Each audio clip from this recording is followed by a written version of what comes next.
staff on this.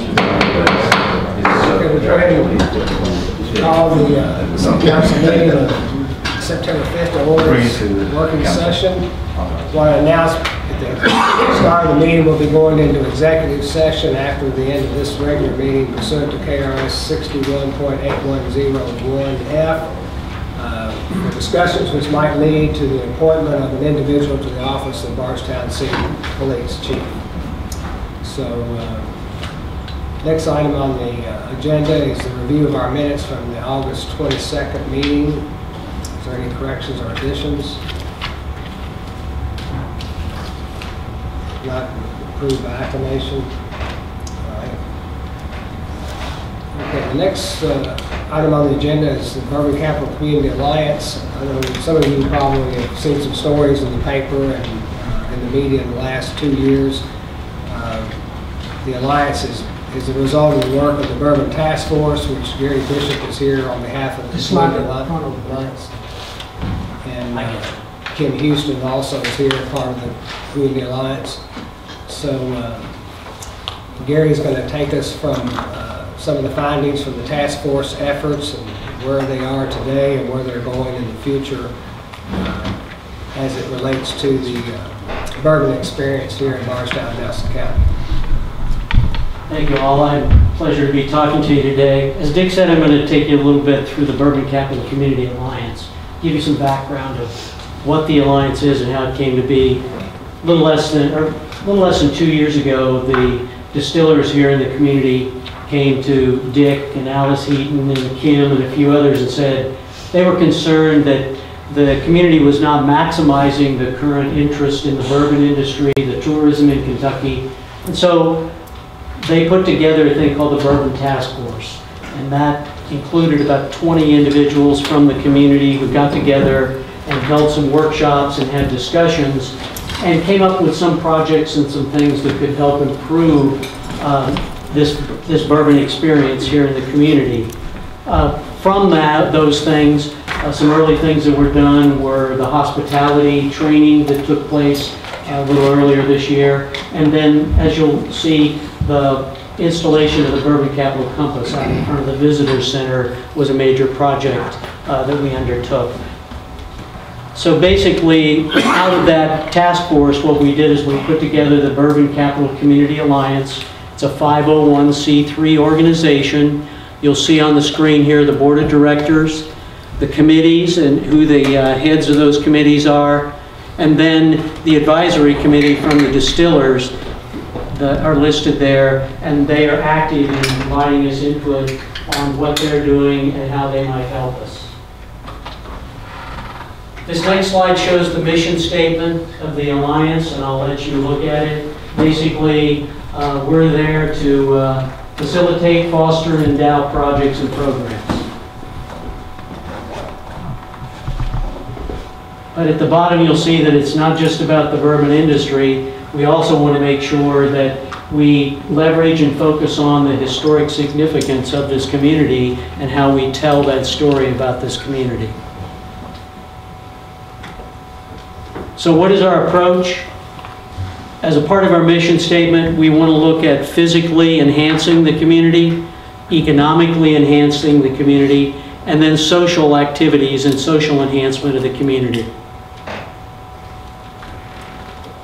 The partnerships and the success that we will realize are through marketing and PR, the business climate, community engagement, which is critical to our success, and then the preservation of our history and the rich heritage that we have here in town. I think all of you are aware, and what the Community Alliance believes is we are the bourbon capital of the world. And we need to celebrate that, and we need to leverage that as we go forward.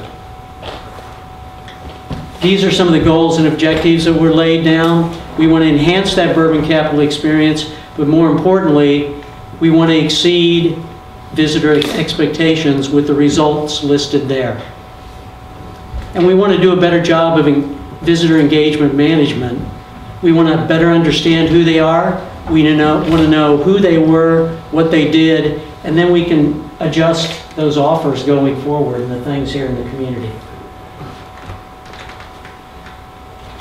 So the strategy that we're going to attack here is we want to develop a marketing communications plan that lets us tell the Bourbon Capital story, that history, that heritage, those other historical elements. And what we've done is we've engaged a group or two groups out of Louisville. One is Solid Light, which is owned by Cynthia Torp, and then C2 Strategic Communications, which is owned and operated by Chad Carlton, who used to be Jerry Abramson's communications director for about 6 years. So they bring a lot of experience. Solid Light has done a lot of work, actually worked with a few people here in this room, and done a lot of things downtown Louisville, other areas, that in terms of, I'll show you, doing a lot of different things. So the strategies and tactics that we're focusing on early on are education, creating a Bourbon Capital District, the Bourbon Capital Navigator that I'll talk to you about, and then other Bourbon Capital experiences. So I mentioned earlier that we did a hospitality training early on. We partnered with Stave and Thief out of Louisville. We held that hospitality training, and we worked with bartenders, and then currently there is a 4-drink hangar that is in a lot of the establishments here in town that are drinks that are tied to this program. We also are looking at creating a thing called the Bourbon Capital Academy, which will be more for visitor experiences that could range from a half day to 3 days in working with the distilleries and other venues here in town to give them that unique experience. And as I said, we're partnered with Stave and Thief. Other enhancements could be streetscape enhancements. Solid Light will help us in designing these. Some of the things that could be are listed here: banners, window clings, Wi-Fi, selfie spots, Walk of Fame, historic markers, murals, signage, artwork, sculptures, all things to visually enhance the downtown area or the Bourbon Capital District. Other things that we're looking at is signage. We know the city's been looking at, currently we have 2 roadside signs. Well, how do we get the other 3 roads to have that same type of signage? Water towers. How can we leverage the water towers, much like Lebanon has done or Versailles has done with their water towers, to better communicate? We can't put a billboard on Bluegrass Parkway, but we can do something with that water tower to promote Bardstown. Wayfair signage. We now have new distilleries here in town that are not represented on that Wayfair signage. So how are we going to tackle that to better communicate what is here? And then the other thing at the bottom is attractions. Are all the attractions on Bluegrass and other areas represented? No, there's a lot of stuff missing. So these are some of the things we're going to look at. Another thing that I've been working on, and some of you have seen through preservation and other things, is the Bourbon Capital Navigator.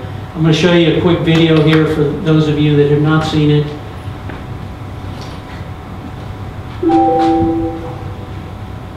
This is a video that was made about 4 years ago by the London Museum, and I'll let it describe what it means.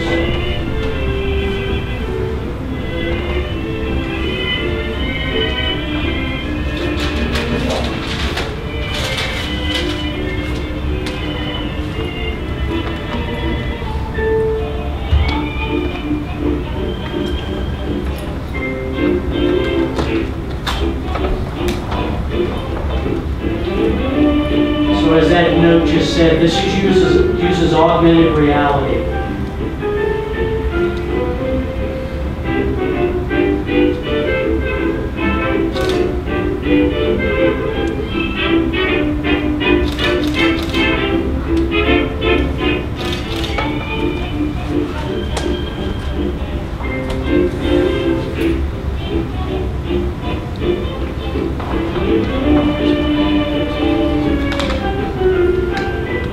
So what augmented reality does is it takes history and juxtaposes it against current day and brings to life that history in the same setting as that history took place.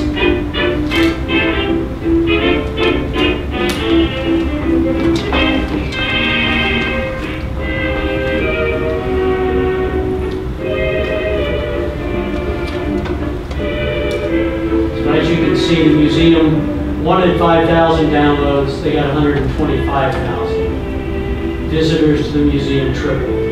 So it engaged people and it did an effective job of relating the history of London to those visitors.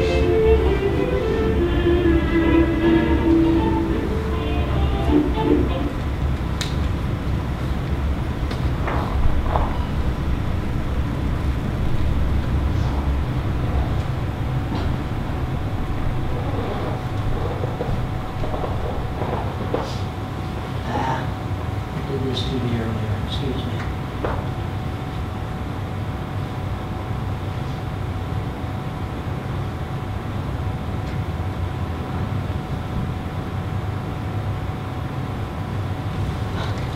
Sorry.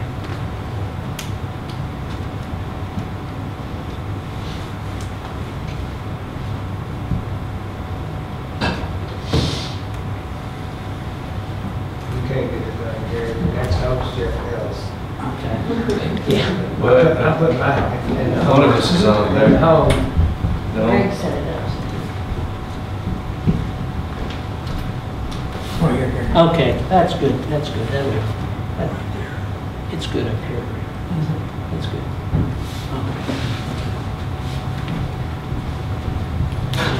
Well, oh, there it is. Okay.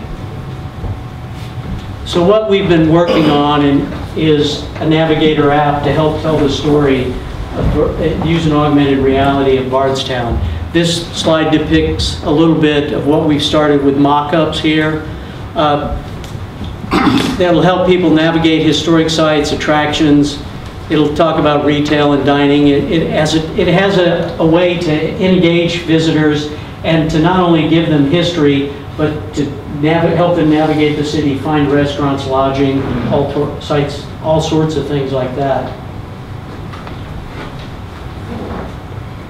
And I want to say one thing, that we've started on this. I've been working with Rashay Jennings, Dixie Hibbs, and a lot of other people in town. We've been very fortunate that the city of Bardstown, Larry Hamilton specifically, and Larry Green, and then Greg was key in that, also have set up a facility at the Kobeck building, which I know a few people have seen, that has allowed the city and the people to start collecting a lot of these images, the images that can tell that historical story and be used in this app, as well as safeguard and protect those. And on this slide you can see that there are some applications that there are some tours that we've already started to prototype, and those are the Walk Through Time, Whiskey Walks and Bourbon Talks, Civil War, Murder, Mayhem, and Manifestations. And you'll notice in parentheses on the side, the objective is not just to tell the story, but to get people to go to those venues where more of that story can be told. Much like the London Museum did, we want to tell the story in the street, but we want to get them to the museums and those venues where they can learn more. So I talked about Bourbon Capital experiences. This slide shows you some of the things we've talked about, but not all of them, that we can do to enhance the visitor experiences. Different events, monthly concerts, parking, more dining and lodging, and different attractions. I mentioned earlier that we've engaged the services of two different organizations, Solid Light and C2 Strategic Communications. The next steps that we have to undertake is bring together members of the community and even get input from visitors to find out what is important to them, what does this town mean, and what were their experiences like, so we can improve them. We need to get community input. And we also need to get leaders of the community and others. And so we'll be moving forward over the next several months, 3 months to be exact, to go through a research and discovery phase, to develop a strategic plan, and then design some deliverables, which will be tactical concepts and designs that can be implemented over the next 2 or 3 years. So where are we at? The distilleries have thrown their support behind us. So far we've gotten Beam, Bardstown Bourbon, and Willett have already stepped up. Heaven Hill, Barton, and the Tourism Board are next in line. They're taking it under consideration. We expect that they'll fall in line soon. And then we've got other future partners that we want to involve. You all among those partners. But what do we want? We need your help and support. This lays out what we would like to see or how we'd like to have the council involved. We're going to make an announcement on the 13th of September in conjunction with the placement of the new bricks. We have 3 new bricks going into the compass downtown, and then 2 bricks with Lux Row and Preservation that we're going to pull and let them put in. They were unable to participate last spring, so we have 5 new bricks going in. And then we'll also be making an announcement about this vision and what can be done to help us move the community forward. We need you to help provide input and insights to these work groups and focus groups that I mentioned. And we, more importantly, need you to help champion the efforts. And we think it's important to have you involved because you can help us guide and facilitate a lot of what we're doing or what we propose to do. These are some talking points from Solid Light and from C2 that I'll offer to you. These are some of the things that will be announced on the 13th. And we would like to invite each of you to come and participate. I'll let you two share. Come and participate in the announcement of the BCCA efforts.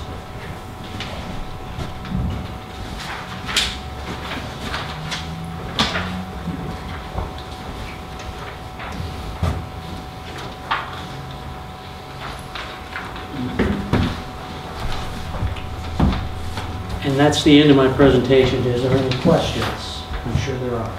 Yes, sir. This app that you referenced, will it be compatible with Android phones as well? Yes, Android and iOS, both Apple and Android. Yep. When you say support, I'm guessing you mean monetary support. Well, monetary would be great, but that's not necessarily what I'm asking. I mean, you all have to become the advocates for this program. Funding, we're really looking for outside partnerships. What I didn't mention about the app is we're looking at using advertising and things like that to pay for that piece, but we are looking for other outside funding sources. So you basically want us to be mouthpieces. Basically want us to be good mouthpieces. Well, we need your support and your insight and your encouragement, Bill. Okay. Yeah. You know, this, where I saw this coming, the reason why I invited Gary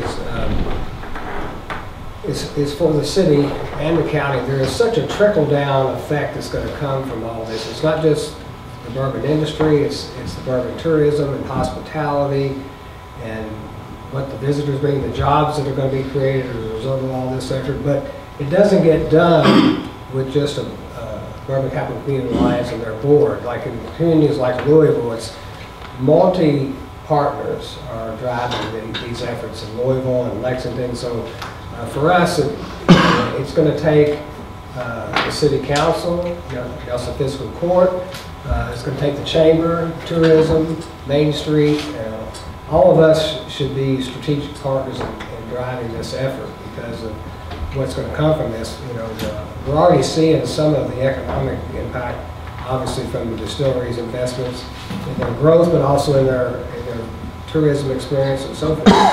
This coming year, I think, Ken, I think in the next 12 months, we think 2 hotels are probably going to break ground.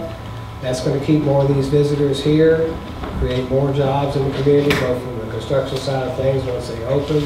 We're already seeing more restaurants are opening practically every month. At the end of the day, all that drives the economic engine of our city and county. And people are, whether you're an insurance agent, real estate agent, or in the car business, or you have a store of your own, or a restaurant, everyone will thrive and benefit from this type of effort. And the other side of it is we have some strong competition in Louisville and Lexington and other areas for sales, particularly Frankfurt. So, but as you will see as this thing goes on, Bardstown and Nelson County has something to offer that Louisville doesn't have to offer, Lexington doesn't have to offer, Frankfurt. The experience they can get here is a true, genuine experience. And the hospitality that we're known for already is just going to grow and be better and keep these visitors here longer, and they're going to be spreading the word. Next week will be a case in point, you know, with the Bourbon Festival, how that started and where it is today. And where we are today in this effort versus where we might be 10 years from now is you know, we're just scratching the surface, really. There's a wonderful opportunity here for us. And to answer your question, Bill, about funding, one thing that's kind of key, and it's the bottom bullet here on the slide, is public-private partnerships, P3, which in April, the legislature passed a bill that helps communities leverage public-private partnerships as a way to do infrastructure investments and things. And Louisville is leveraging that already. Chad and I talked a little bit about it, and those are other things that we're going to explore, how we can, we as a city and a county can benefit from that type of assistance that's out there. You know, like next week and other weekend festivals, you know, the city's not actually donating money directly, but we're always part of that effort, providing services, in-kind help, all that sort of thing. Everything's just by keeping our streetscape nice, clean, and presentable, and our alleyways and so forth, our signage as you come into town, the little parks and so forth that we have. You know, those are just incidental things that when that consumer comes to town, or that potential, you know, Kim and I have had, and I know Bill share the same thing, a lot of our success in attracting industry here comes from the feeling people get when they drive into this county and this city. It really does. They don't get that same effect in some other communities nearby. I won't mention them, but I think you all know who they are. But here, they get a total different feeling when they come into this town and they say, you know, this is where we want to be, this is where we want to invest, this is where we want our families to live as they work in our facilities. And that's where the city comes as an organization that helps put that candle on top of that cake when they have an anniversary of a new effort. And that kind of comes back to, if you look at the name, Bourbon Capital Community Alliance. We named it that because we can't do it just as a group. We have to do it as a community. So we all have an investment and we all benefit by working together to improve the community, not just for visitors, but for the members of our community. So when we talk about Bourbon Capital Experiences, it's not limited to those like we've talked about here, but it's how do we improve the community for those that are considering moving here, our children, our grandchildren, to make it a much better and a richer community. When you brought this up a couple months ago, I thought it was an awesome idea. The slideshow exactly exemplified what you guys were trying to do. So I thought that was awesome. In speaking with tourists here, I had met a couple. It was two couples. One was from Vermont, and another one was from Indianapolis, Indiana. And one couple was actually lost, so I helped them. But they were speaking in reference not just the bourbon experience, which ties into the shopping, the restaurants, and things of that nature. What is the initiative to get the, per se, Main Street to stay open later for the tourists? Sorry. That's one, and I'm saying that, that's on our list. Okay, because it seems like, everywhere you turn, that's like a siren note for them, because they're trying to stay on Sunday and there's nothing for them to go to. They don't want fast food. They want, those specialty restaurants that we have, or they want to shop at the specialty shops. And I know that, these are, mom and pops or what have you, but what can we do to make their experience much better than, after they get done with their tours?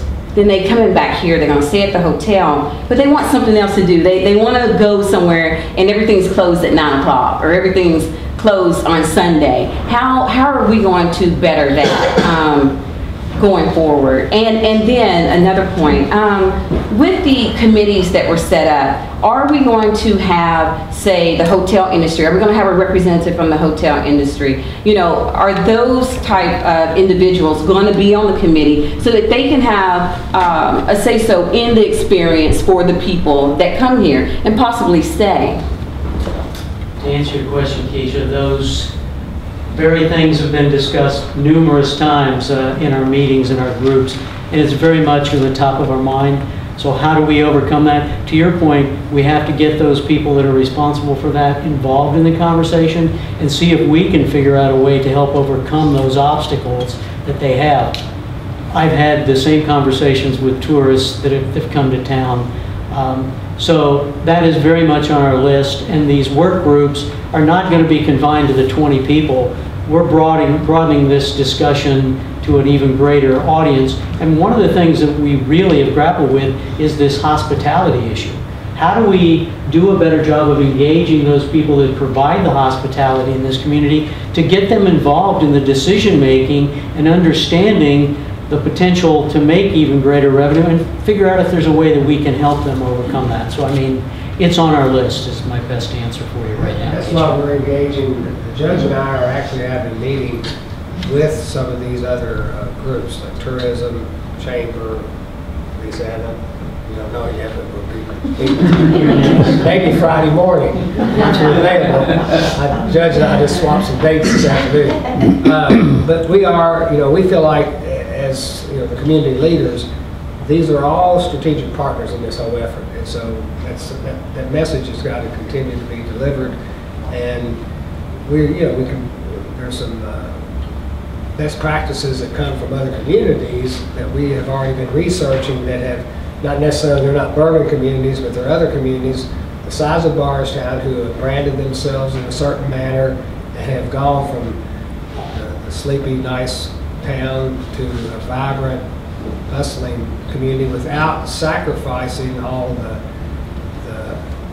things we have that are such a quality of life. But those are some of the things, and it will come. I think over time, we get these hotels, more people here. The demand will be there probably greater than it is at this point, where they can justify being open. But it'll be private investment will have to drive a lot of things.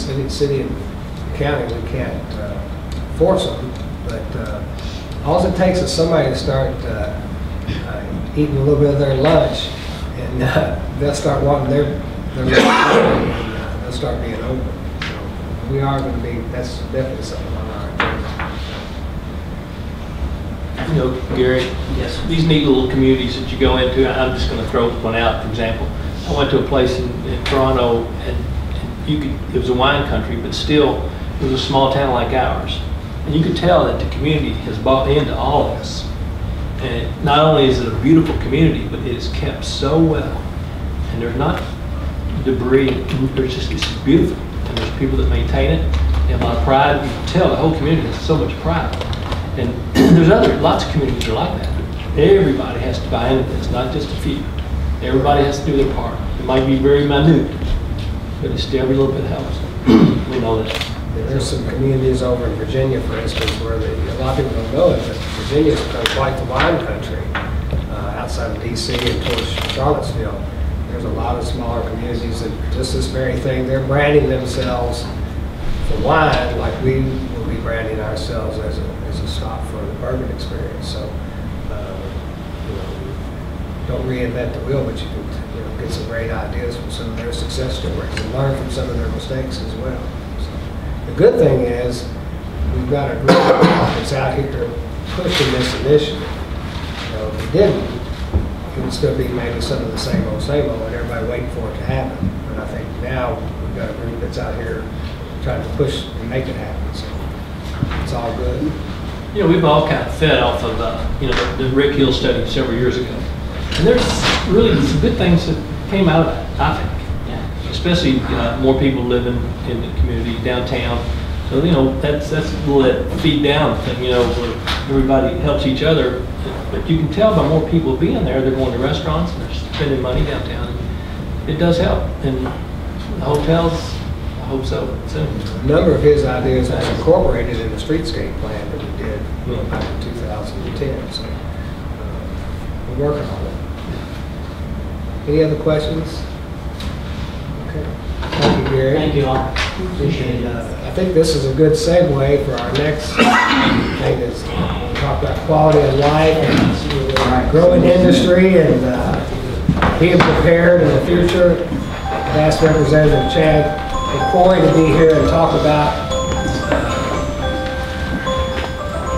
something that's not, it's in his, I guess, parlance of his real job as our state representative, but I think it's kind of really interesting that what he has brought to the city is a program for our youth, and it's involved in education and quite a few other things. Thank you, sir. Mr. Mayor, thank you very much for the opportunity. Council members, what I'm going to talk about is something I am exceedingly passionate about, not only as a father and somebody that is just an all-around geek in every aspect of the word, but as your legislator as well. And so I'm going to combine sort of all that stuff. There are, if you don't know, multiple robotics programs that exist right now for kids. And they literally are not the kind of thing where you build off of a kit or a model. They are competitions that come out. In fact, you guys are old enough to remember, except for maybe Keisha, the whole beta VHS, you know, back in the day. Yeah, right. But that's kind of what's happening here. We've got two different competing groups. One is called FIRST and one is called VEX. And they're very, very similar. But they roll out a competition in September. And then the kids have about 3-4 months to build a robot. And that robot is going to go out on, it's a 12 by 12 playing surface. I got a picture of it in here, I'll show you in a minute. I'm not good at following PowerPoints, I just kind of talk. But so you get this 12 by 12 surface, and then the robots are designed to go out onto the playing field in a team sport kind of way. So they'll have 4 robotic teams up on the field. 2 will be blue, 2 will be red. And you're going to have a 2.5-minute game. The first 30 seconds, your robot has to go out completely on its own, autonomous. So the kids have to build it and use these sensors. They've got a sensor that does ultrasonic, so it sends out like the bats do, and it can measure distances. They've got light sensors that give reflections off of the ground. So on the playing surface, for example, there might be a red line or a blue line. So you can tell the robot, go forward until your light sensor sends you back a 13. Now you know you're on the line, and then they can program it through some crazy math to follow the line. There's touch sensors, there's sound sensors, there's gyroscopes, there's compass headings, I mean, just all kinds of stuff. So the robot goes out on its own, and it has to perform various tasks. And every year it's something different. This year it's literally pick up some cones and move them to different spots on the field. So 30 seconds goes by, the robot's, nobody's touching it, it's doing its thing, then they stop and they score it. Then the kids pick up a controller, and now it becomes more of a remote control, still a robot, but it's not autonomous at this point. And then they battle in a remote control setting to score points. It's not battle bots. I shouldn't use the word battle. They don't actually physically hit it. In fact, you're prohibited from doing that. And the whole concept throughout both of these organizations is something they call gracious professionalism. And it's we're all competitors, but I'm going to help you. What's your robot doing? Here's some programming. Here's some code that I've worked on that works well. Now we're going to go fight each other on the field. But the kids really get into this concept of just helping each other move the thing forward. So first was started by, you guys all seen the Roomba, that little robot that runs around the ground and cleans the house? MIT does this competition every year where they literally give their students a bucket of parts and they say, good luck, go make something. And so Roomba started from that. The people that started that started first. And that's the league that we've kind of been playing in for a while. And this is a picture, and I'm sorry, it's small to see. Those are some of the robots that the kids have built. Yes, sir. I was at the Army game a couple of years ago, and they had a competition just like this. Okay. I mean, from different, we were in San Antonio. Yeah. And they had the local group there. They were already doing this. The same type deal that you're talking about. And it's worldwide. But I mean, that's the first I saw it. I thought it was kind of amazing. Really. It is really cool. And in the first group, you are not limited in your materials. So you can, like we've been doing it for years. We go to the hardware store. Patrons has become my robot central because they got all kinds of weird little gadgets down there that you don't think about. And you can just sort of build whatever you want as long as it fits within the parameters. The other group is called VEX, V-E-X. And they use more standardized parts. You're not allowed to go out and buy whatever you want. And the reason I'm telling you that is what's happened here in town. We started a robotics program at St. Joe 9 years ago. And when we started it, my kids were in the 3rd grade, and it was Legos. So you built the robot out of Legos, but it actually had a real computer and real sensors on it. As the kids have aged, that team has just moved up through the ranks, while St. Joe has had multiple teams. We have 4 teams now at St. Joe, starting in the 3rd grade, going all the way to the 8th grade.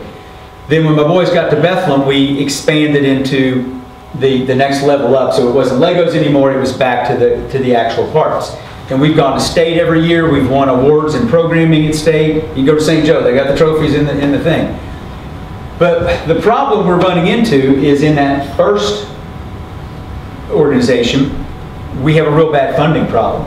We went to state competition 2 years ago, and I walk in and there's one of the group of kids from up Covington Catholic, I think, and they had this amazing looking robot. It was slick and looked like a Ferrari, and I was like, dude, I love all that. Where'd you get that stuff? This young kid looked at me and he said, well, we made it in our Maker Lab.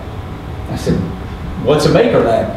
Oh, well, our school had an extra building we weren't doing anything with. So we did a fundraiser and we raised about $150,000 over the weekend. And so we just bought 3D printers and apples, and it's just open to the public. You can just kind of come in and make whatever you want.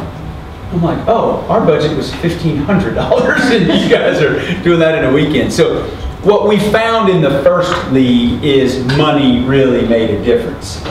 And I started noticing, and you guys probably saw it on TV too, that Louisville was hosting the National Robotic Competition, last 2 years running. And Holly and I were at the airport this year when they were going on, and teams from all over the world are flying in with these big boxes and they're getting their robots out. So I started talking to them, and it was VEX, and then I realized that E-Town has been doing the VEX League. So we're over here on our own doing first. Nobody else is doing it, can't find any other schools to play with us. Meanwhile, 10 minutes away, E-Town's been doing the other league this whole time. And E-Town actually had teams go to nationals year before last, had a team come in 3rd in the nation this year. And so I've really been trying to figure out what in the world is E-Town doing, because we need to be doing it. And I apologize, you all, I could not get this video to embed, so I'm just going to sort of show it to you. I went over to E-Town to find out what they've done, and they actually have a full-time robotics room.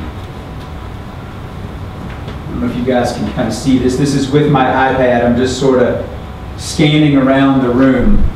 E-Town has a place they call EC3, which is their early career in communications or early career in college something or other. But it's just, they have a room bigger than the gym at St. Joe that is dedicated to nothing but robots. And they have 2 of these 12 by 12 playing fields set up. They have one guy, and he goes there every day after school and on Saturdays, and then all of the high schools in E-Town come to this one facility. And he coaches 16 different teams. So you've got 16 groups of 4 kids each that are there with all of this stuff, and all the, the knowledge is there, and they just share and practice and push and compete against each other, scrimmaging constantly, because these competitions are only, once or twice a year. So if you don't have somebody to compete against, you don't know how what you're really doing. So in my job as state rep, the Elizabethtown Community College new president came into my office and said, what's going on in Bardstown? You got any issues? And I said, yeah, robots. And he just started grinning. And I said, no, man, I am dead serious. We've got to get robots in the schools. We have in this county 17 different auto part manufacturers. All of them are using robots. You got Amazon, you got Zappos, you got UPS. You got the new Heaven Hill warehouse. If you haven't been out to see that thing, it's 9 stories tall, no lights, it's robots. You know, they don't need air conditioning, they don't need any of that stuff. David can tell you all about it. But the reality is, we're getting ready to have a huge gap in what I'm going to call blue-collar robotics. Somebody has to be able to go fix these dumb things when they break, because they will break. Driving here today on NPR, they had a story on exactly this thing. Communities trying to figure out how do we bridge the gap between not having the workers we need that are educated and trained to take on these new jobs. So again, I'm not talking about people that are building the sensors. I'm talking about just honest, good, hardworking, factory kind of jobs that we have a desperate need for. Once we start educating the kids and getting people here, now companies are going to feel a lot more comfortable about heading our way.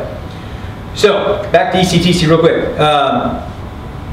They asked me, I said we need robotics. We started talking about it. They're desperate to get a robotics team there because they want to have something for the kids to come to college for. The guy at ECTC told me, and this was back in February, he had 16 jobs. People have called him saying, hey, do you have any students right now that could come fill this job? Average starting salary, $106. That's a heck of a good job. And he didn't have students. So I went and talked to Brent Holzclaw, and it was good timing because he had just hired some Google people in the city.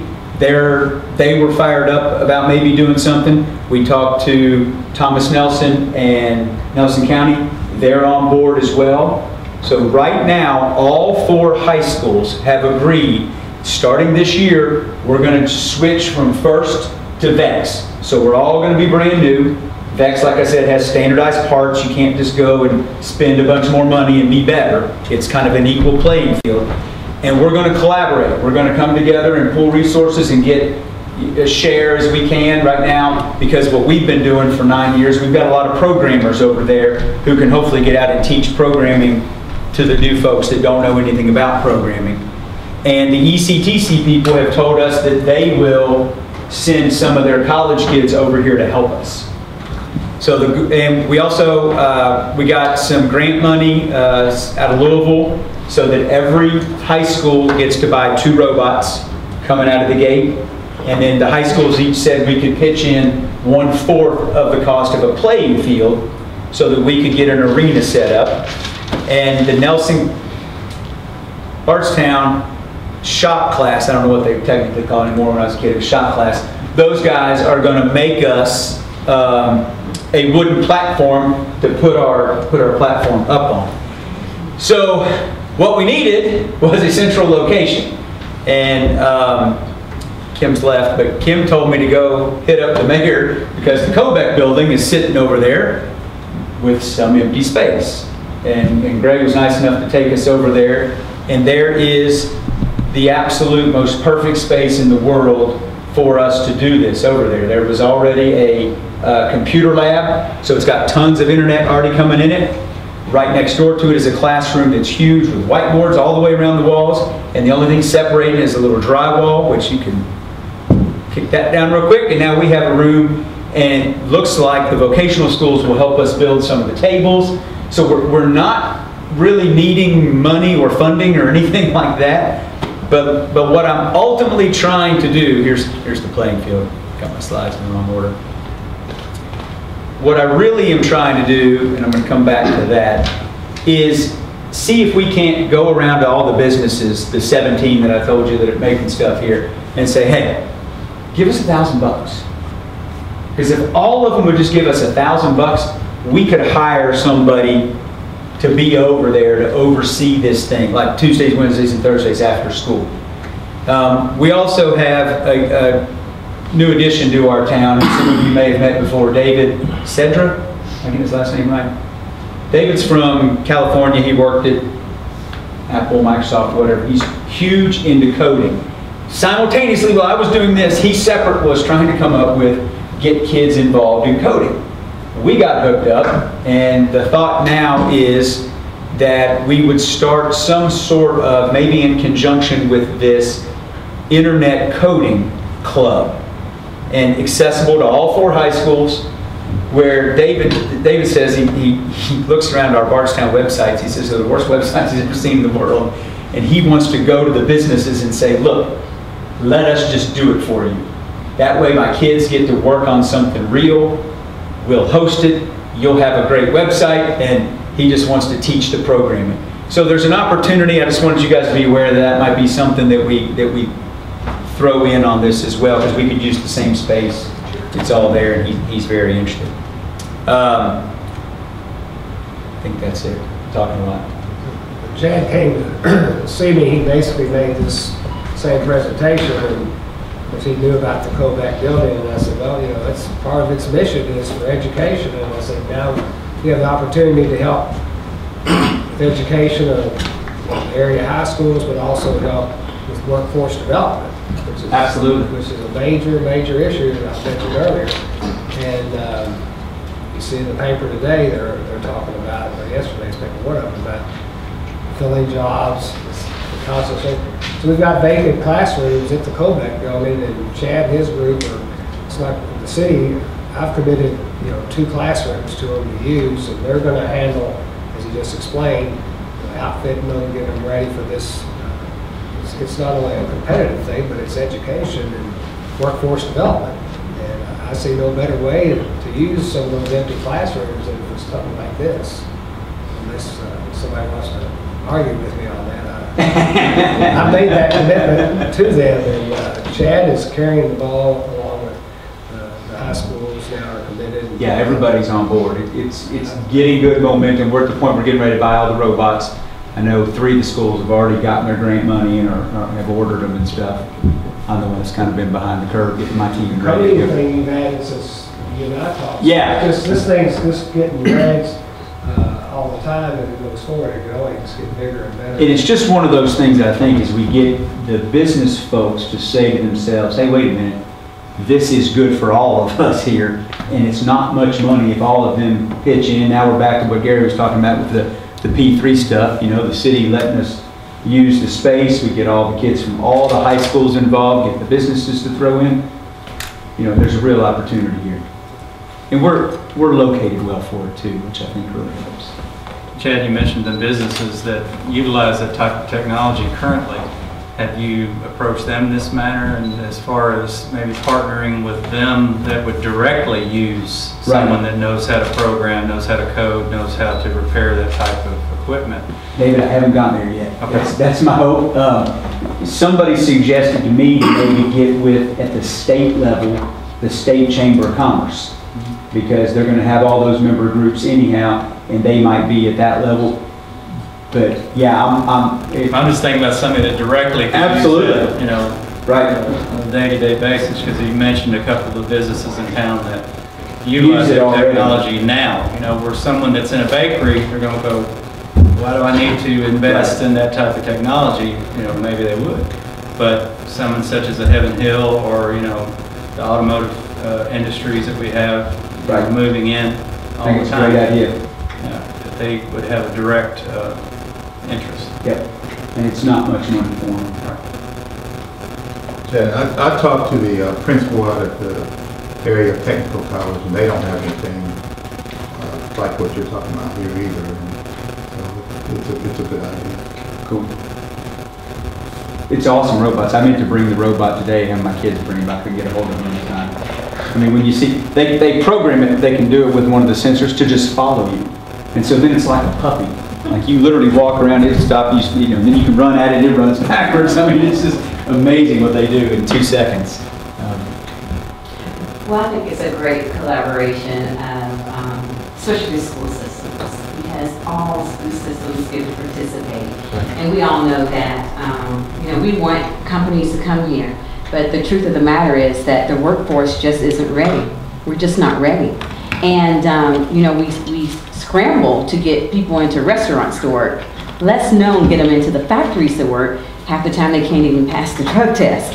So, you know, there's a lot of hurdles, but I think this is awesome because it will actually get kids involved into critical thinking, you know, and ones that may not have the opportunity or may not have even known about this. So I just think it's great that all schools are able to participate. So thank you so much. Thank goodness. The schools have been great too. They've been so willing to work well together. You know, school boards sometimes get territorial there, but so far everybody's been like, look, it's for the kids, let's just keep it for the kids and enroll, which has been awesome. Thank you, Chad. This is a wonderful program. And well, thanks for your all's help, and hopefully we'll have you out to a competition before the year's over. We still got a lot of work to do. Coming to make a presentation. Thank you, appreciate it. Thank you. Thanks, Chad. Appreciate it. Okay, on the agenda, we have anybody from the council have anything they want to present to the rest of the council this evening before we get into kind of the main body of our meeting? Could I interject real quick on this Windstream thing? Yeah, I'm going to get you there. Oh, okay, very good. Bye. This is for council comments. Got it. But I'll get you there.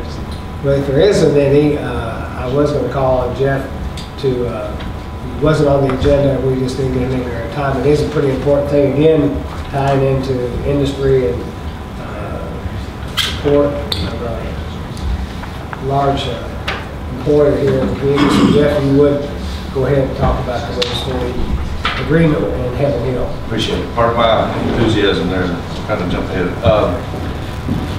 It's really almost not worthy of council action, but it is a contract that Windstream has asked us to execute with them. I call it a glorified work order, really. We have a number of services like this with end user customers in town that are just per the cable ordinance, just an agreement between the city and that end user for something that's not a standard product that's easily ordained. This is a work order in which Windstream would become a customer of ours, renting a circuit from our head end out to Heaven Hill. That fiber's already in place. Heaven Hill's a customer of ours for that last mile piece today. And they buy bandwidth from Windstream, who's in our head end today, but it's a different protocol than they're wanting. And right now it's just an internet connection, but they want to have Windstream turn that into a more formal telecommunications connection, so they don't have to change their firewalls. It matches what they already have. It's a backup circuit to what AT&T brings them. So it really is just a work order for a dark fiber pair, which we have several of those around.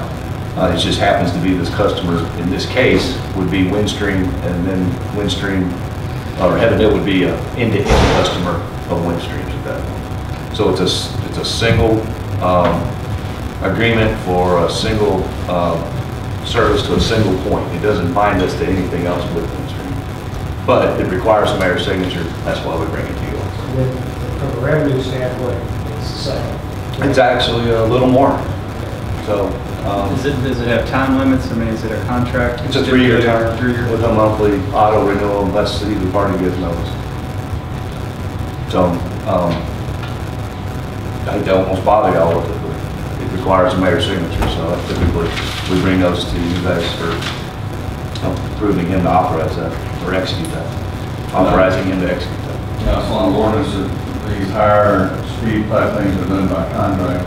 I guess these are, you guys apply a scale, or this is compatible with the other rates we charge on? Correct. Some of the things? Yeah, it's just if it's they want a higher upstream speed than we have offered system-wide for a medical facility or something, then yeah, we have to kind of bump it on a per meg basis. We use some rationale for those. There's maybe 20 of those around for special cases. Then we get enough of them, and we bring it in and ordain that as a structured rate. It's a good question. Anybody have any other questions on this? Then I guess we'll take that motion authorizing me to enter into this agreement with Windstream on behalf of the city of Bardstown. I'll make the motion, Mayor. Motion by Councilman Williams, do I have a second? Second. Second by Councilman Jones. Any other discussion? All in favor, signify by saying aye. Aye. All opposed? Thank you, Jeff. Thank you, man. Sorry for squeezing out. That's all right. I got a few more things.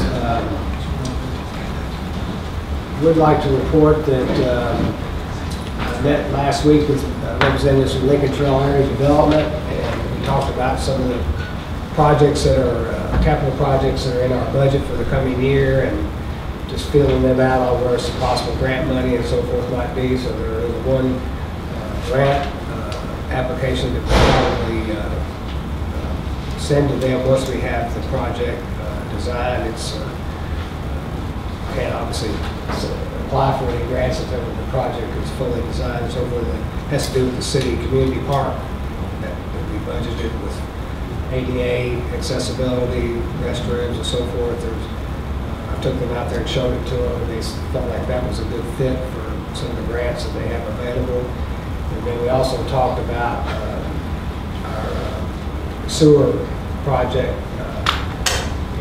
HDR Engineering is going to be designing it and working on that for the entire kind of northeast section of our system, out from American Greetings back towards Potter Shop Road, and taking in all the Woodlawn and the industrial park and Walmart and all that. So we talked to them.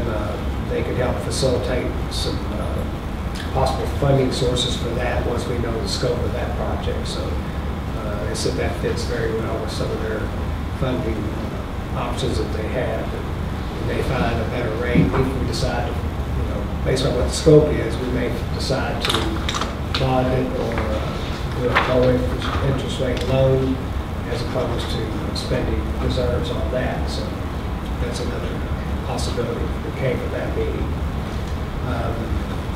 Met with Chief Marksberry and Greg Ashworth and I met today and discussed the upcoming Bourbon Festival and Arts and Crafts as well. And just make sure we're all kind of been planning for this for a number of weeks, and there's some discussion back and forth with the group. So I think we're in good shape for that. And looking forward to both of those events. They said I'll be calling you in a minute, so I won't give you too much longer. And then finally, I would announce that we did some interviewing for the new assistant city clerk position.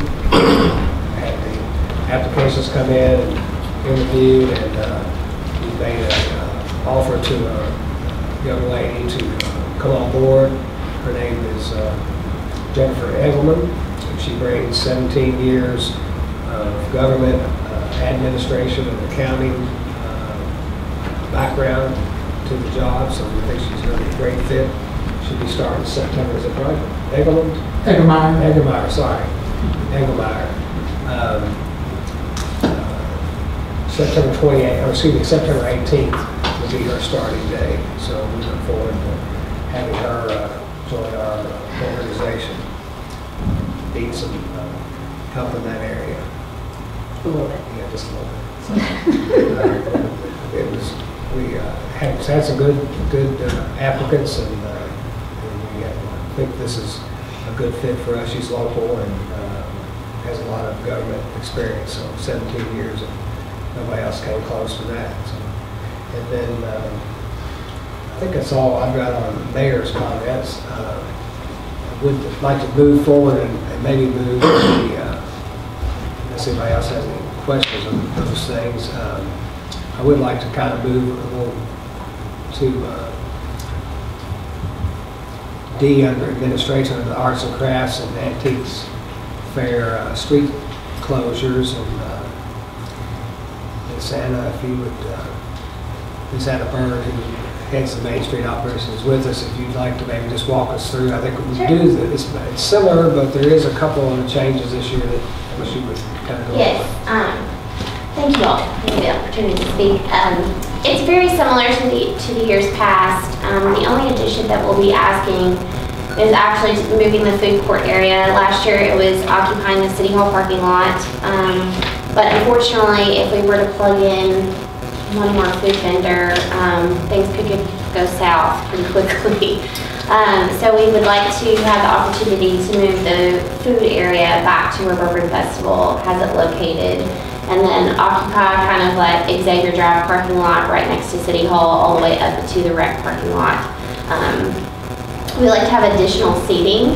So we will have vendors, let me backtrack, we will have additional vendors in the City Hall parking lot. Those are arts and crafts vendors. So it'll still be a nice leeway as you go down Xavier Drive. There'll still be vendors on Xavier Drive, City Hall lawn, and also City Hall parking lot. We are expanding slightly. Right now we're looking at about 240 to 250 vendors this year as opposed to 200 that we've had in the past. And then we'll have some tents and some seating set up on the way leading up to the food court. Because the feedback that we get year after year, of course, is can we please have additional seating? Can we please have additional seating? So those are just some of the additional changes that we're asking for. The only other thing that I would mention is that a lot of times the street closure takes place on Friday, which would be October the 13th. Usually that Friday before we ask for street closures at 6. This time we would like to ask at 5. And the only reason I say that is because last year with it getting darker earlier and with people trying to come in and set up, that additional hour will help tremendously. You might not think it will, but I promise it really will. And we will have traffic routes set up this year to help eliminate, kind of have one-way traffic. So depending on where your booth number is located, depends on which way you'll enter. And we'll have people at point at the end of each street to make sure that people are following the traffic guidelines. Because sometimes if you've ever been down there on a Friday night, it's a little free-for-all. I mean, everybody just tries to come in and set up as quickly as they can. So we want to try to kind of take the headache out of it. Not that it is, but some people, you know, with moving trucks and trailers around, it can get pretty tricky down there. So we just want to make it, not overcomplicate things, just try to simplify it to make it easier for everybody. Those people volunteering and security also, but in addition to the vendors setting up. So you say the food court now is going to be strictly up top here? Yes. Got that. Yes. And we will, of course, we're going to be advertising. It's all on how you advertise. So we make sure that we're going to put proper signage in place so people know that. And in addition to that, we'll have tents, tables, and chairs set up. So it'll make a nice area for people to be able to grab their food, come back and sit if they want to sit underneath the tent, or they'll be able to come on Spalding Hall lawn like we did last year where we had an entertainment area set up. We will have additional entertainment out on the streets, kind of intermingled with the stage and the street. Because of course we have local organizations or dance groups that come in and we want to give them the opportunity to perform because we feel that that's very important to give back and make sure that the community has opportunities. Yes. I won't speak for Bill, but I think last year by having all the food vendors together, I think everybody did well, if I'm not mistaken, Mr. Shepherd. And there may be some concern about putting them in the North 40 now because where they were last year, that was an ideal location for people to come and, make purchases, food purchases. It is an ideal. I mean, I can understand that there will be some concern, but when you have people coming in, even some people that have upgraded their equipment, even from years past, same people that have come, but now they're asking for 50 amps and 30, we cannot, there is no way that we'll be able to have that as in terms of the electric capacity down there. When we had one breaker that kept flipping on one of the trailers on the very end, and I was like biting my nails hoping that please let this be able to run all week long, and it did. But again, there was some concern last year even having a food court, but we want to eliminate the traffic for arts and crafts, people attending, so that there was a constant flow of traffic out on the streets instead of having lines of people, trying to purchase food. And that did help a whole lot. When you have, 45,000 people that came through like they did last year, we're just trying to make changes and see how things go. So, would there be any competing events possibly in recreation that you have to divert some parking or anything for that particular weekend if you're taking this lot up here? There's nothing that would be going on. It's such a big thing anyway, and our pretty well shuts down the accessibility. That, yeah, you can't get in there anyway. Okay.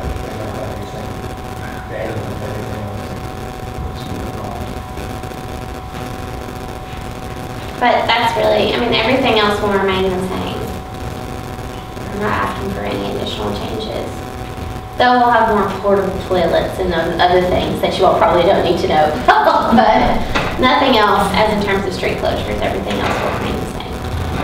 I'm going to start with I helped a couple of years hand out the location numbers and so forth. It is quite it's like a gold rush. When they show up and look for their spot and where they're supposed to go. So it takes an hour or more of daylight to go. It does, it does. It has a lot more than you think, yes.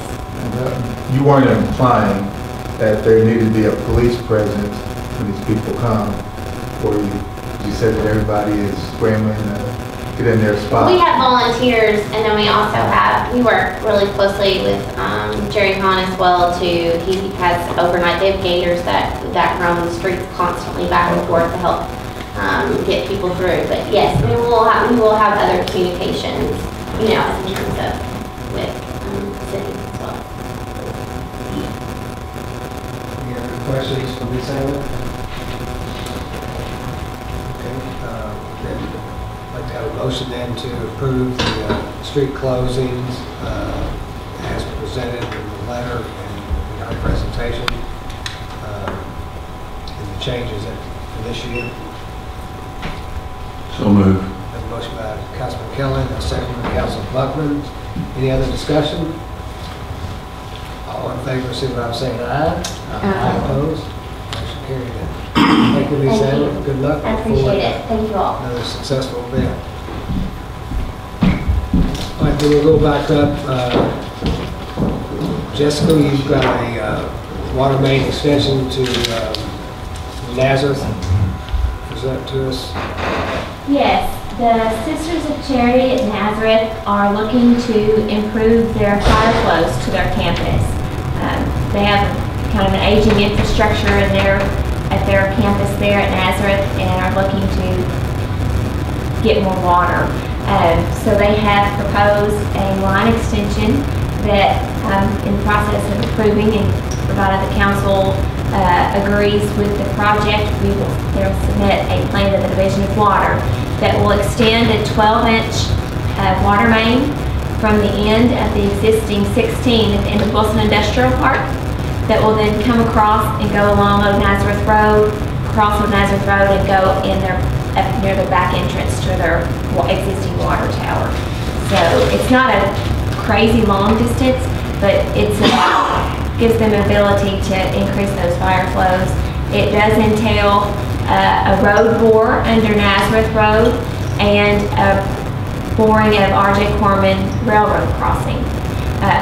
A new change that the Highway Department has implemented, they no longer allow contractors to be the permittee for utility road boring crossings. So the utility themselves, which would be the city of Bardstown, would then need to be the applicant on that road board for the state permit. So even though, and that's because utilities often have a high insurance and liability ability, bonding capacity, that if there's ever a problem, the utility companies are good about handling those issues.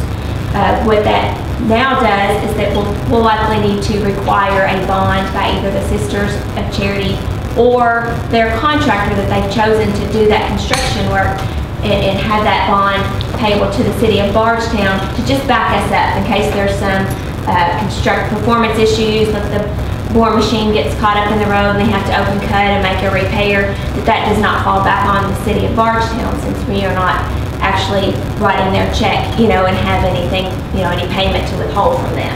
So that way, if they'll just put up a bond for us, we can still then be the applicant to the Division to the Highway Department. And the R.J. Corman has a similar process. The sisters have agreed to pay the permit fee for the boring of the railroad. And again, we may need to ask for them to provide some type of other surety to us, because we are again the applicant just during that construction process. we'll then take over any issues that would potentially come up if there's ever a break of the water main in the future and take over that, which is again kind of why we're here. Anytime there's a main extension that we're going to include into our system, we bring that before the council to approve. That's essentially what we're doing. We will take ownership along from Wilson Parkway along of Nazareth Road, and there will be a T there before it goes back onto their campus. And then from that point on, it will be their private leg, their private water line. That will get it, they're going to pay for it to go to their property and on, but we are only incorporating it into our system along those public waterways from Wilson to that point. What does it cost for Manitoba? I mean, there's somebody resident in the area has called me several times on this line. Right there in the third one. I'm sorry, I didn't hear. But where does it cross Old National? Where? Yeah. It will cross on the, let's see, on the industrial park side of the railroad tracks. So it won't be on the Camelot. It won't go on the Camelot side. It will be on the Wilson Parkway side.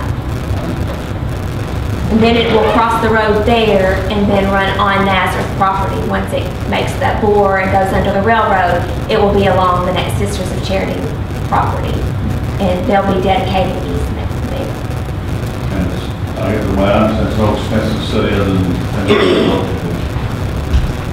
And then we plan, since they're being brought that far, we plan to include, just as part of our O&M maintenance and loops and so forth, we'll then extend, I think it's only going to be like 300 feet, a little farther that Nazareth is going ahead and dedicating an easement on their property so that we can create a loop and tie into the Camelot water main so that there will be, we have an alternate feed in case of a break. So there won't be a single feed.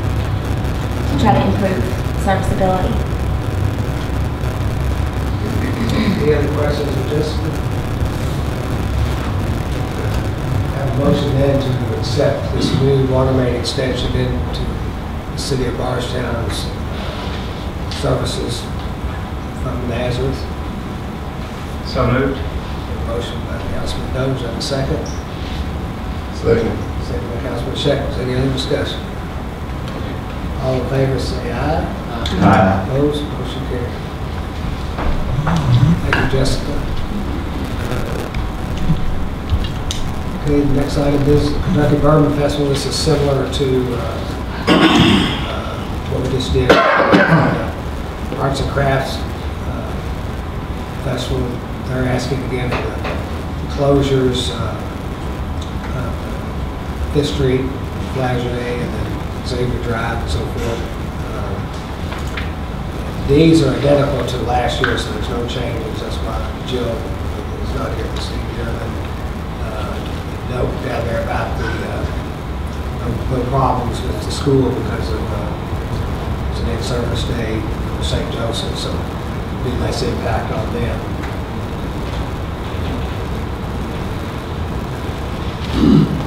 This is a similar plan as in the past.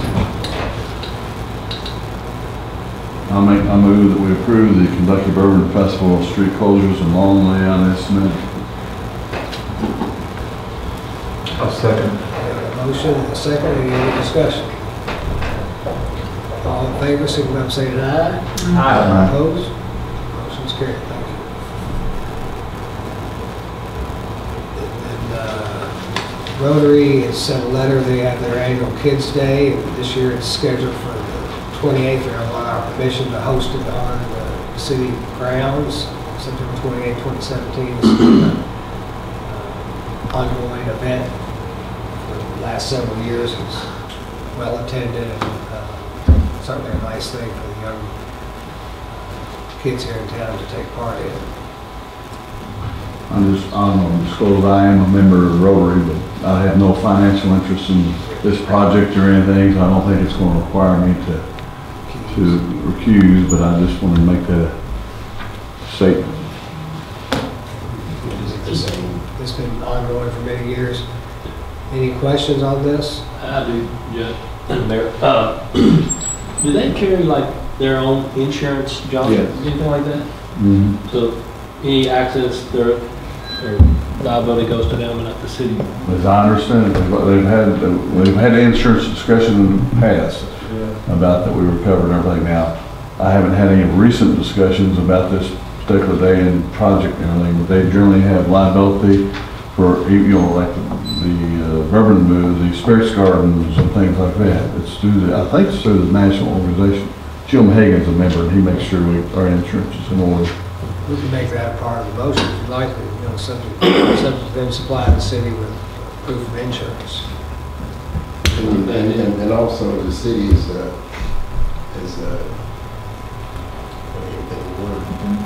Additional insured? yeah, additional insured, like, We have to be listed.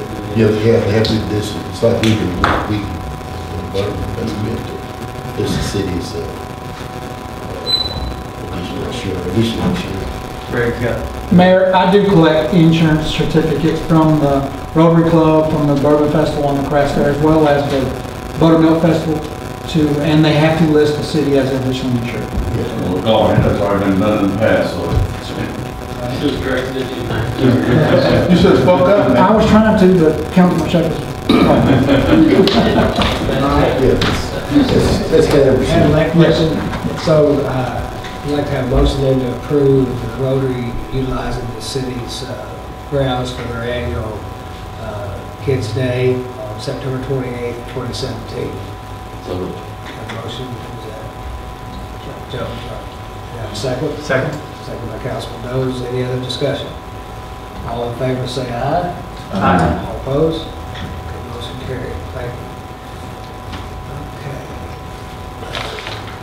We have another request from the New Life Center to host their annual Thanksgiving Day Walk Run 5K, which will be the 23rd of November this year.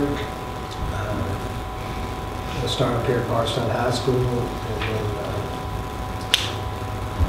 you can see there in their letter, something going to Beale Street, they go right, they take right on 4th, right on John Fish, and left on South Fish, etc. Then they come back up to Bardstown High School and time out. I think this is an annual event, as the last few years on Thanksgiving Day. I never would have thought they had much participation on Thanksgiving Day, but they have a ton of people. Yeah, let's do this. You guys have no financial interest in this project, and they are a tenant of mine. The 202 East Baltimore Mall buildings. I don't know how this up ended up on. Last week it was somebody, everybody else in the firm had to accuse themselves. I was one of those too. I don't think this requires that, but it's a nice event, and I think it causes any real hardship on the parts of the city or the residents on these areas. So, got a motion then to approve the request by the New Life Center for their walk run event on November 23rd. So moved. Okay, we have a motion, we have a second. Second. Second by Councilman Copeland. Any other discussion? All in favor, then signify by saying aye. Aye. Opposed? Okay. And next, under finance, Jessica, I think you want to walk us through this, this agreement for the multi-use. Yes. We had gotten word that we had been selected for the TAP grant, for the multi-use path that we submitted. Geez, probably about this time last year that we were actively working on getting the application together. But there was some delay in determining whether or not this program was going to be fully funded on the state level. When they, back just in the last month, found out that yes, this was going to get authorization, the funding was there, and the way this program works, you have to sign an agreement and have a resolution for each phase. They don't authorize the project all at once, all the funding at one time. They authorize it in that grant in phases. So there's an agreement for the design phase. There'll be an agreement coming back through when it's time for any right-of-way acquisition. There'll be another agreement that comes back through for them to release the funds for any utility relocation, and then finally a construction. Okay, so it's going to be kind of a step-by-step. I believe we can have the resolution portion of this application that goes along with this agreement to include the total amount, and then we don't have to pass a new resolution each time, but there will be an agreement for each phase that as we go. So that's essentially what you've got in your packet: a resolution and then the agreement for the design phase. And they're very particular that we could not move forward with even advertising and following the request for proposals for consulting engineers, even though we've been informed that we did get the grant, until we sign this resolution and move forward. And sign the agreement. This is a path that's connecting Bluefield Road on back towards Park Place. Yeah, it would be from where the multi-use path on 245 currently ends, yes, and take us all the way over. I believe it's been so long now, I'm trying to remember exactly where the path got us, but I think it went down went to Chambers Boulevard and down and tied back into Templin Avenue. The total is still there.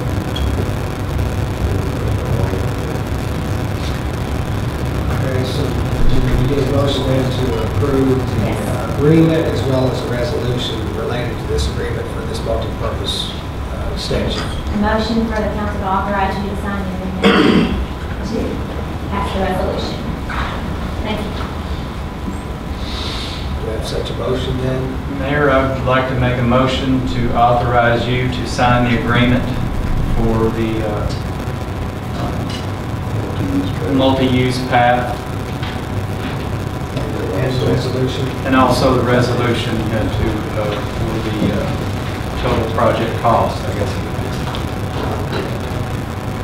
We have a motion, a second. Second. Bill, yes. Councilman Shevins. Any other discussion? All in favor, signify by saying aye. Aye. Opposed? Motion carried. Okay, then we have,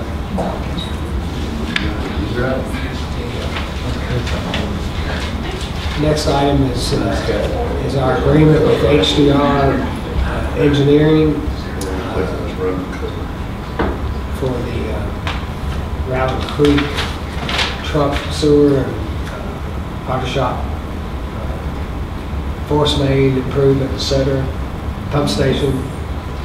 Yes, sir. We follow the, we advertise for design consultants, and went through the procurement selection process and selected HDR as the design team to do the preliminary design work for the Round Creek trunk sewer and water shop pump station assessment, and kind of nail down what we actually need to do and accomplish in the Round Creek watershed with respect to the sewer system.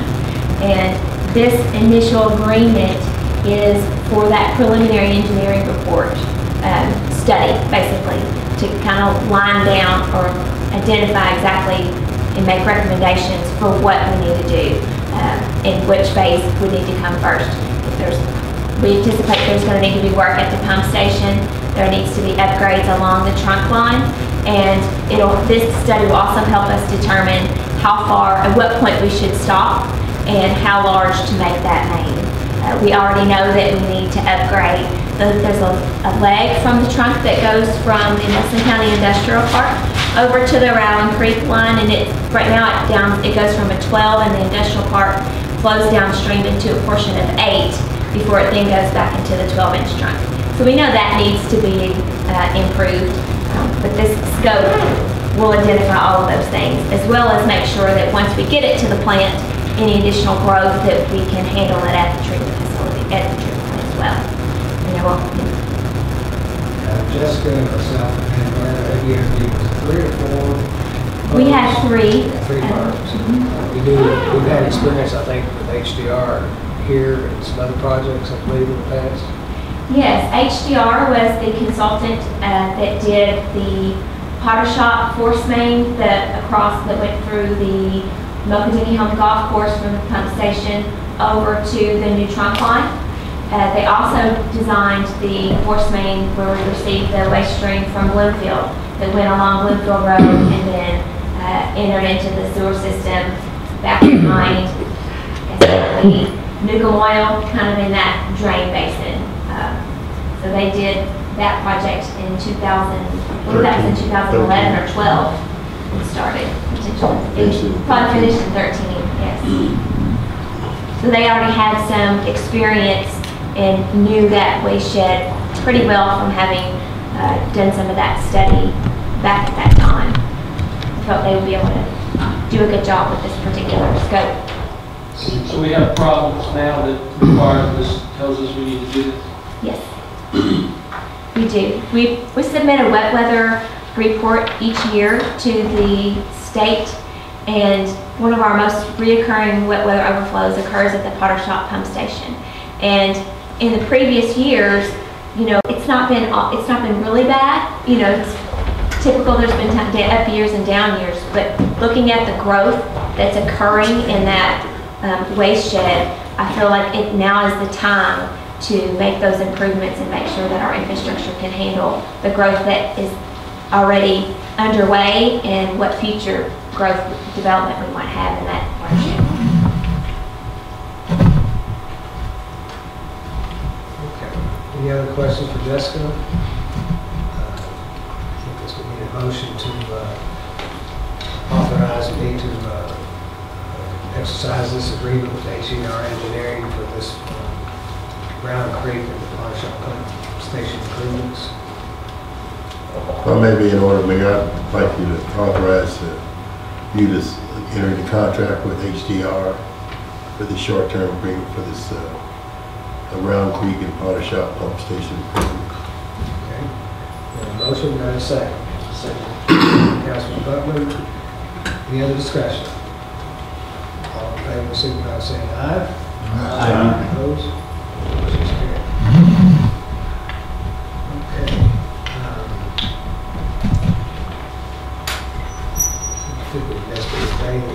Mayor, I have a question. Do we have to read that resolution? I think it's part of the packet. I think it's already.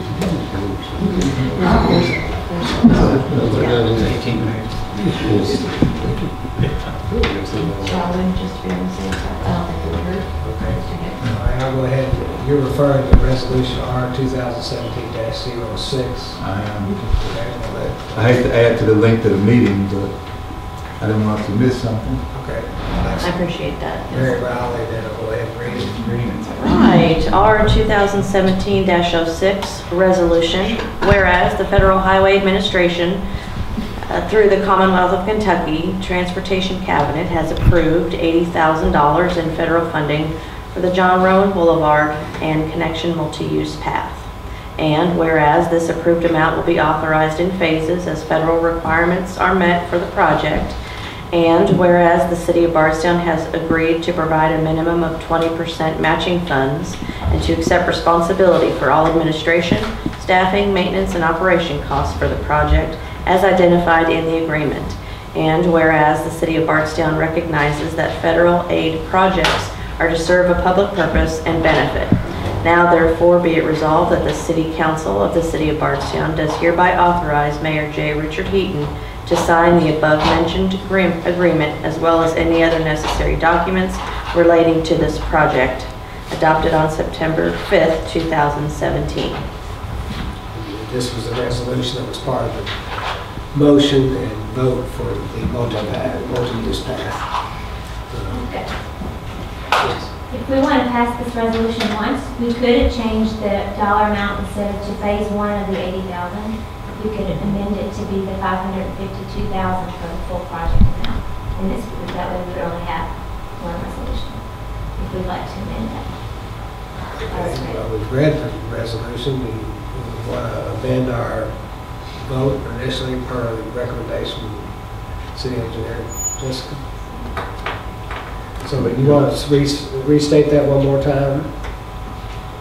If we want to have the resolution to follow, include all future phases, we'll have to come back for the agreement. But the resolution can approve the full project scope amount in the $552,000 versus the phase one of $80,000 that was stated in the resolution. This resolution would take care of the entire project, whereas Right. each phase has a different agreement. Right. That would still come back to you, but Okay. we don't have to pass the one. Then I guess we would go back to amend the original motion to approve this resolution for the entire project. Cost of $552,000, which is resolution 2017-06. Okay. Condition on getting federal grants, I guess. So we've already been approved. Yes, we've already been approved for this, for the grants, yes. So we have a motion then to amend the original vote for the resolution with the additional verbiage we just discussed. So moved. And a motion Second. by Councilman Shepard, a second by Councilman Williams. Any discussion? All in favor, signify by saying aye. Aye. Opposed? Motion carried. Thank you, Jessica. Anything else? Before we get into personnel, we've got some anniversaries. We have Justin Brown, with the fire department, is celebrating 5 years with the fire department. Kurt Updike has 5 years with the electric department. Carl Lewis with Public Works, 20 years. Still getting it done after all these years. So if you see these individuals, please extend our appreciation for their service to the city and our residents. Okay. Then I'd ask for a motion then that we go out of the regular meeting to go into executive session pursuant to KRS 61.8101F, which is discussions which might lead to the appointment of an individual to the office of Bardstown City Police Chief. So moved. Motion by Councilman Williams. Second. Second. Councilman Kelly. All in favor, signify by saying aye. Aye. Opposed? Motion carried. Go into executive session, then we'll come back out and go back into the regular meeting.